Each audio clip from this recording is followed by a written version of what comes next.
Well, we've been covering since last Friday the second armed SWAT team raid on one of the few American companies engaged in fine craftsmanship, and that, of course, is Gibson Guitar, that I know a lot of my friends and family dearly love, and their classic Les Pauls.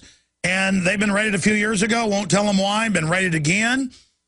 And now they're learning it doesn't matter if they get the wood legally or lawfully. Now the police are saying, hey, we may start raiding musicians' homes. When you try to travel out of the country, it doesn't matter if it's a 50-year-old guitar. They're taking it, but not just Gibsons. Now they're talking about guns with the wood that's on them. If you can't prove that's not some endangered wood from a foreign country, it's gone. Your furniture. The whole police state system wants to expand. And you've seen the green police ads on TV where they're arresting folks for light bulbs. Actually, in Australia, they do home inspections and are talking about arresting people if you've got a crack in your window. This is the total takeover of society. And Henry Juszkiewicz is the CEO of Gibson. And here's one of their press releases. Gibson says wood is illegal if U.S. workers produce it. Continuing here, guitar frets, environmental enforcement leaves musicians in fear. I saw an Atlantic article where they had the headline, how do you turn musicians into tea partiers? Take their guitars. Gibson Guitar CEO raided by feds to cost company $2 to $3 million. Here's another one, breaking it down. CEO of Gibson Guitar, a Republican donor, Democrat competitor, uses same wood. Just like Obama's contributors are exempt from having to have the government-run health care, which is an unfair trade advantage. Just like General Electric's power plants are exempt from the new carbon taxes. Joining us again is the CEO, and I appreciate him coming on. Mr. Juszkiewicz, thank you for coming on today. Thank you very much for having me. Well, so much has happened. I saw your press conference, and it seems like you're really informed. You've got the floor. Tell us exactly what's happened.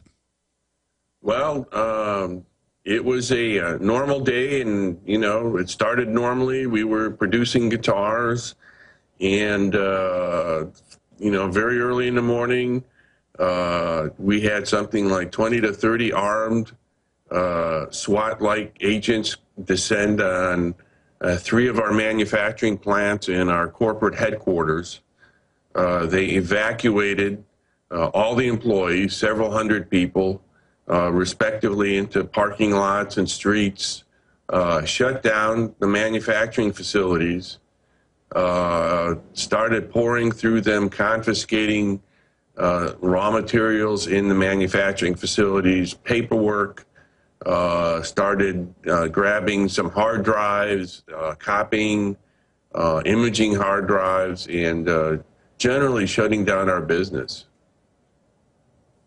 Do you think that this could be political sabotage or espionage? Because it's been confirmed that General Motors franchises in Minnesota and other areas, when they nationalized General Motors, that people that weren't Democratic Party donors, that they had their franchise taken away and given to others. You heard me, sir, just mention the fact that 2,000 plus big companies that are donors have been given government health care waivers. We know General Motors has also gotten government bailout money. The same thing with General Electric. I mean, do you think that some of that could be at play here? I really don't know. I'd hate to say anything without any you know, specific knowledge. But I will say that we are not the only company that is buying Indian rosewood and ebony, which is the issue here. Other competitor companies are indeed buying it and have not been in any way impacted, contacted, or otherwise harassed. So the fact that we are uniquely selected definitely makes me suspicious as to why that's the case. Now, I noticed in your press conference, you talked about some of the acts that sign us on to basically Agenda 21 international law, and that under the Lacey Act and other things, that even if foreign countries change laws retroactively, now you're under that, and that specifically they don't like us buying wood from foreign countries and then working it. Right. That's the real irony. I mean, we have an outstanding American labor force. We have been hiring people at the very depths of the economic problems. We have hired over 580 American workers, new jobs. We are very successful at exporting products. 60% of our product goes overseas. These are things that normally, countries get pretty excited about, and you're considered a pretty good guy and a good citizen when you cause that to happen. The fact is, the government's position is that it's not about the wood and illegal logging. It's about the labor content in the wood, and the government apparently prefers that labor content be outside the United States. Just kind of a bizarre thing.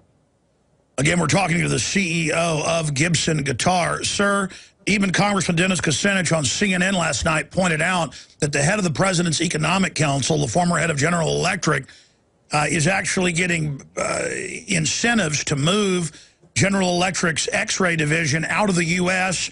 As I said, 3 of our factories were paid for with the bailout of General Motors to move them to Eastern Europe, China, and Brazil. So that is undoubtedly what's happening. The congressman has the headline here: Obama's job czar, expert at creating foreign jobs. Can you speak to that? Well, all I can say is that this is costing us money. It's making us less competitive, and it will certainly impact, jobs here in the United States. And it's really making me question whether we're valued, in the U.S. Well, don't let them win, sir. Don't let them run you out to China, because then you've got to go through one of the Chinese generals. And that's why the big cats, fat cats, did this deal decades ago with China. They admit it, where only select operations are allowed to move there. Certainly you could move to Mexico or somewhere else, but I think once you're in their sights, they're going to keep coming after you. I think it's up to the American people, if they want any industry or craftsmanship left in this country, to come to your aid. What can we do to help Gibson Guitar stay open and stay in the United States? Well, we're hoping that people call their congressmen, their senators, their politicians, and let them know that this is not fair and not right, and to do whatever they can, not only to address the problem we have as Gibson, but I think this is a nationwide problem where we need to address this much broader than just our individual situation. This is happening with other companies in various areas where regulation is creeping in and being applied irrationally and hostilely. And I think that needs to be put an end to. I think we need to look at what is good for our nation, what is good for our people and our workers. Sir, in 1984, a fictitious nightmare police state scenario, Winston doesn't know what he's being accused of. And of course, in the famous a novel that Kafka wrote, and we get the term Kafkaesque because in the end, he's convicted of a crime and sentenced to death and doesn't even know why he was sentenced to death. And more, we're seeing that people are being sentenced and never even finding out. It's just they're told national security. And I know you were raided a few years ago. You've been raided again, and you can't even find out when you talk to them why you're being raided. I mean, in the Constitution, you have the ability to know what you're being charged with and to face your accuser. That's right, and it's pretty bizarre to be in our predicament. Not much I can say except it's a nightmare. We're talking to Henry Juszkiewicz, the CEO of Gibson Guitar. And, of course, you can go to Gibson.com and see all the latest press releases. Sir, I want to, instead of sitting here asking you questions, I'd like to give you the floor, because in the press conference I saw a lot of media there, but the audio wasn't too good on the YouTube version. So I'd like to give you the floor here, to really speak about what you think is most important. I would also like to ask you about the armed nature of it, how you were treated like you were criminals instead of working with our industry and saying, hey, you might do this a little bit better. But I noticed that with the vitamin industry, they tried that. And now the government's trying to shut them down. So, unfortunately, they don't want to work with you. And even if you try, they're going to come after you. These are parasites who could care less about our economy or our future. But you've got the floor, sir. Well, I think you're a lot more eloquent than I am. And all I can say is that in fact, the government is using, drug enforcement, hostile techniques. We are just a guitar factory. We're a small business that's very successful. We're hiring people. We are competing successfully overseas and exporting. And we're talking about, an import and export paperwork issue that should not, be dealt with people with loaded guns and bulletproof vests, intimidation techniques. We've had hourly employees put into rooms with 5 or 6 armed people and interrogated without their attorney present. You're talking about really hostile action, and no one has come to us and said, fellas, here's the problem. We have an issue with this. Let's deal with it. Their first response was SWAT raids with guns, and they shut our business down. They injured us. It was an attack, and we have no recourse. There isn't even a judicial recourse. We are trying to fight this in court, and the government is trying to stay the judicial proceedings so that we can't even fight and get our day in court. So anyway, I think we are being treated unfairly, way disproportionate to any possible cause. I think that their ability to do that, really, we have to think about what that means for our democracy and for other people who could be put in this exact same situation. And so, I ask for reason, and I ask for fairness.